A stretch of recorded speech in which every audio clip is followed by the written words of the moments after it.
C'est un chef engagé qui travaille dans les cuisines du Prince Noir. Installé dans le château depuis 5 ans et étoilé au guide Michelin depuis 2015, Vivien Durand est porté par les valeurs de son métier.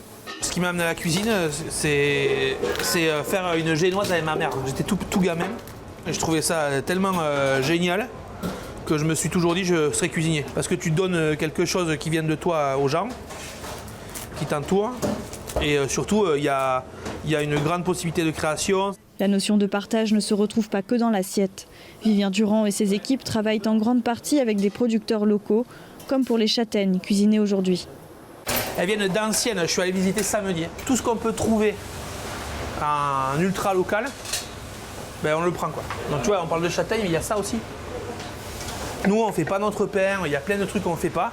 Parce que pour moi, un restaurant, c'est la plus belle vitrine de l'artisanat local. Mais le Prince Noir n'a pas obtenu le label Green Food que pour ses produits locaux. La démarche écologique du chef va plus loin. On a arrêté un maximum les boîtes plastiques. Toutes les boîtes qu'on a dans nos frigos, c'est des boîtes alu. Ben alors ça coûte un bras. C'est des boîtes alu, mais ça fait 2 ans qu'on les a achetées, elles ne sont pas bougées. Le restaurant a aussi investi pour changer les habitudes des producteurs. On a acheté, moi j'ai acheté 200 caisses plastiques recyclables, pliables, qu'on donne à nos producteurs. Comme ça, eux, ils n'ont pas de carton, pas de bois, pas de polystyrène, rien. Et du coup, on fait un roulement entre ces caisses encore. Autre condition pour obtenir le titre de restaurant éco-responsable, faire le tri. Si tu regardes sur les postes, tu vois, il y a 3 poubelles. Il y a une poubelle pour l'organique, une poubelle pour le végétal, une poubelle pour les plastiques souillés.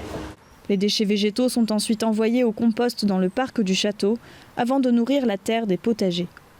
Mais la démarche écologique du chef n'est pas encore rentable. Sauf que pour l'instant, ça nous coûte plus, voire beaucoup plus que ce qui en était entre guillemets traditionnel, quoi. Notamment à cause des impondérables plastiques et des investissements réalisés depuis 1 an et demi. Mais ce modèle pourrait payer sur du plus long terme et le chef tient à continuer sur cette voie pour mettre dans les assiettes du local, du savoureux et de l'inventivité.